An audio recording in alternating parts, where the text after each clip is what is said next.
The finale episode has just happened. Was Daredevil born again, or was it crushed under the weight of the hype? Welcome back, everyone. Hello, I'm Amanda. I'm outside. What is this? There's grass. We could touch it. Look. Touch grass. Very exciting stuff.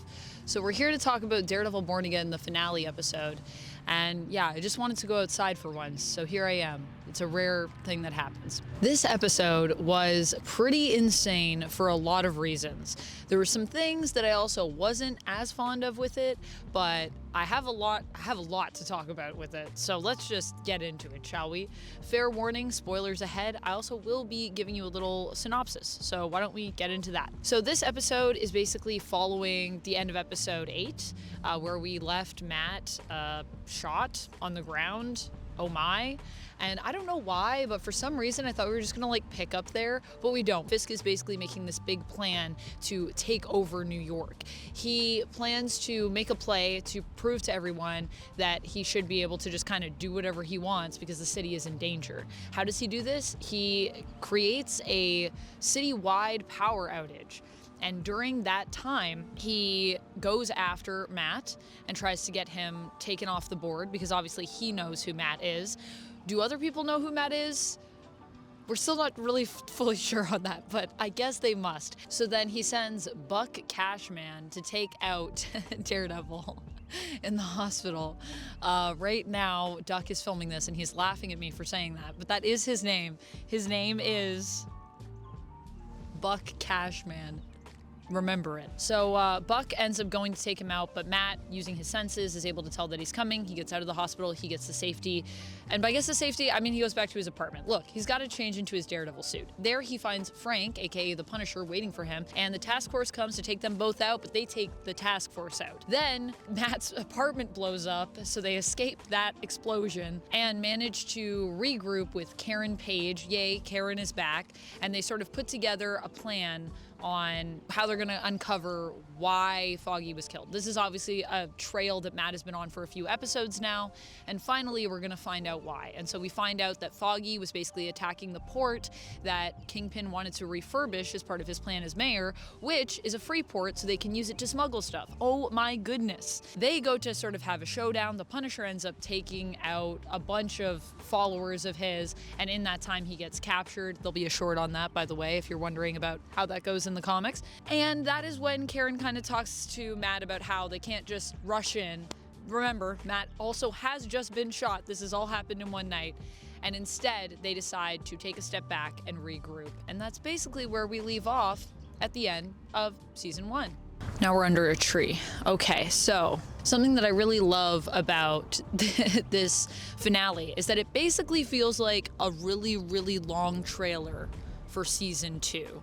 But I'm kind of into it because all the stuff it sets up for season 2 is pretty cool. And it's all stuff that the show has been setting up through all of season 1. So it makes a lot of sense to me that this is what we're doing. But I will say that I feel like, yeah, it does just feel like a long mini movie that's basically introing you to season 2. So while we're setting up a bunch of stuff for season 2, this is a show that is called Daredevil Born Again. So let's talk about some of the elements of Born Again, which appear in this episode, to be honest with you. So there is Karen Page. Karen Page is back. And what I really liked about this is in comparison to the comic book story, Karen is actually coming back to get Matt's help to save her life. But in this scenario, she is actually coming back to save Matt's life, getting some help from the Punisher, setting it all up so that Matt will be okay. And I thought that was really cute. And also, let's be honest, I think we've all missed the Matt-Karen romance. And I think, like, Born Again, they're going to be bringing it back. Now, while I don't think it's coming back, obviously, this season, because it just ended, there's a lot of flirting that happens. Basically, everyone loves Karen. That's what I learned in this finale, and I'm fine with that. I mean, there's sparks that Karen has with so many people, you know? Me included, watching the show. They also did the thing that they have to do, right? They blew up the apartment, which in the comics, it's a brownstone that Matt lives in. But in the show, it's an apartment. So they did that with the grenade. And I love that they just kind of shoehorned it in. Did it need to happen? Not really, but it did, and I'm proud of them for it. And even the part where Matt is about to be attacked at the hospital felt very Born Again to me. It actually reminded me of a part where there's a cop who's in the hospital and he's about to get attacked by one of Kingpin's goons, and BB Urich's on the phone. He has to listen to all of it. It's very traumatic for him. And in this, it's Matt in the hospital and, Buck is coming after him, but of course, he manages to avoid the same fate that that officer did in the comics. Let's talk about Buck actually for a second. Thank you, Buck. I really liked Buck in this show. I feel like Buck is basically Wesley 2.0, and I love that for him. I feel like, we kind of needed a new Wesley, and people might not know this, but Wesley's actually in the comics. I do feel like Kingpin having this second in command, this guy that helps him and assists him is really important, and it's someone that's, like his person he can rely on and kind of becomes a friend for him. So I'm hoping that as Buck goes on, he'll get that. I'm glad he didn't die in this season. I was kind of thinking it might happen, and I'm glad it didn't happen because I like him. The thing that I really like about this show is that, well, it's called Born Again. It's actually Daredevil, Devil's Reign is really what it should be called.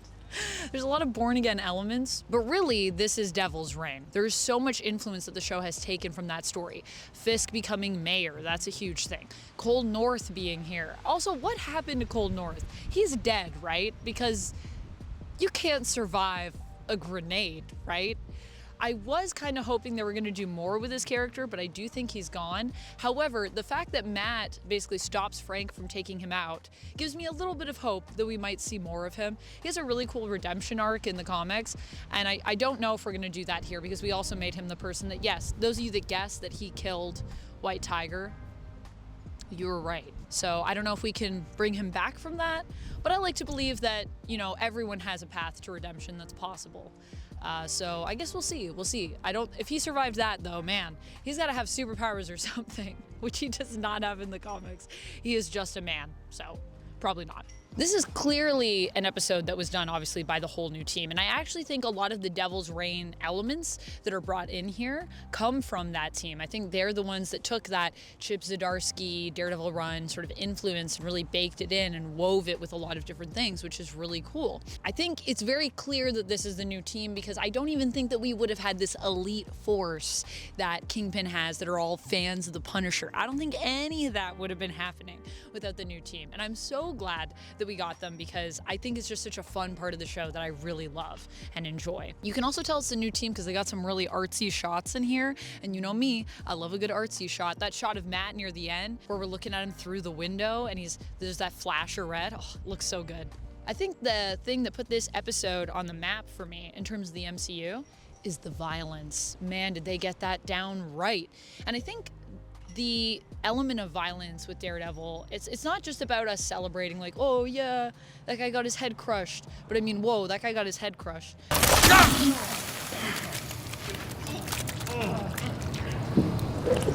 And I mean, Frank shooting through the table. I mean, I guess it doesn't matter anyways.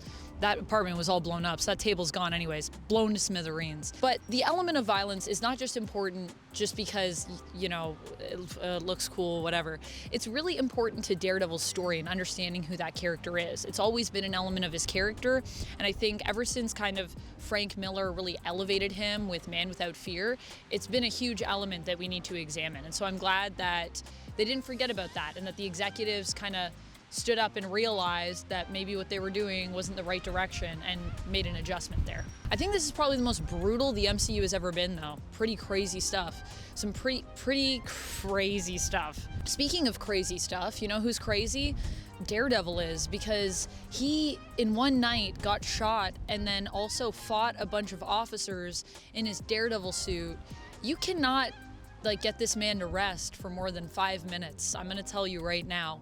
Also, the fact that he went back to his apartment after, what a ballsy move. But at the same time, he had to go get a suit, right? Otherwise, what's he gonna do, be Nightgown Man? At the end of this episode, Matt is really kind of struggling to move forward. But you know who isn't struggling? The Fisks. The Fisks' plan succeed.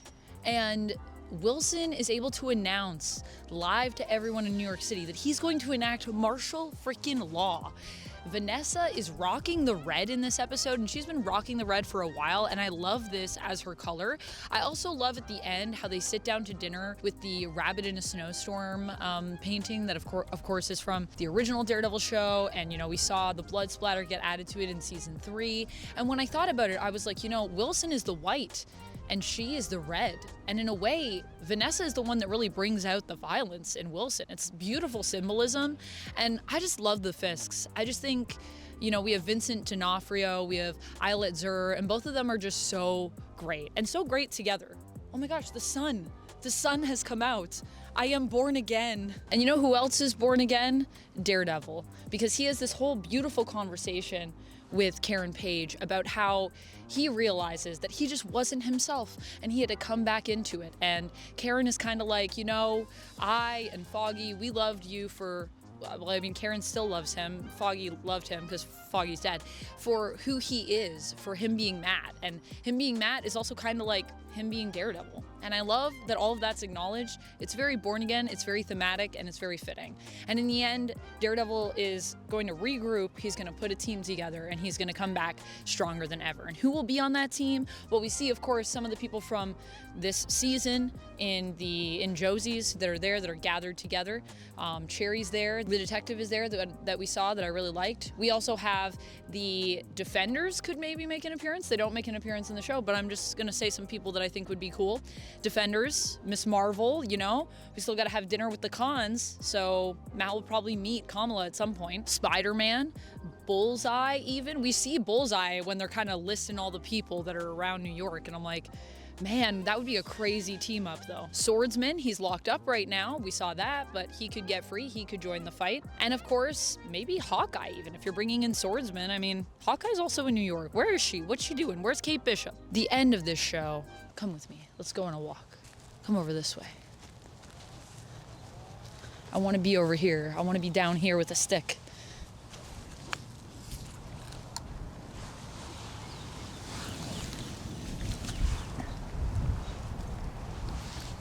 The show ends with a post-credit scene.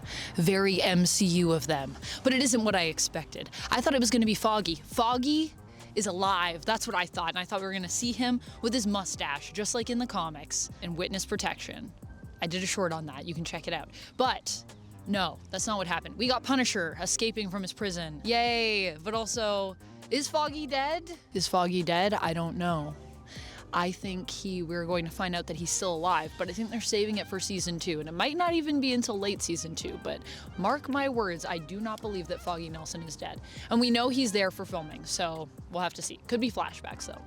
However, what we do know is Punisher is out, and apparently Punisher is going to be getting a special. Thank you, Anthony.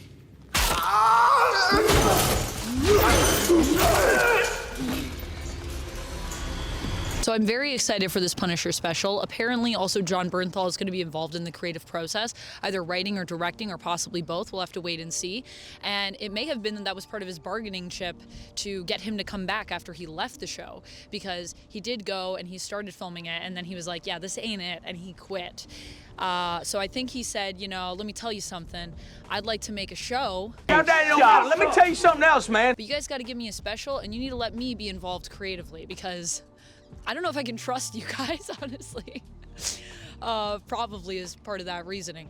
But also, I think it'll be cool to see what he does with that. I think he's a really good Punisher, and I think he understands the character. So I would love to see him more creatively involved. I think it's going to be cool. So that's basically it. My criticisms. The only thing is I feel like this episode was a little indulgent. I do feel like there are moments when, you know, we show like all the people of New York and they're all gonna get together. And I was a little like, okay, like I get it. I see what you're doing. I see what you're building here. Sure. But also, you don't have to show like every person walking on the street and all the people that were in the BB report. It just felt a little excessive. Overall, I feel like this season, this is more of a season thing, and I will be doing a full season review, so come back for that where I'll talk about this more. But I think this season, and also to a lesser extent, this episode does feel a little bit disjointed, but I think it's just because they're trying to obviously take what they had from the original shooting and use as much of it as they can and make it into something better.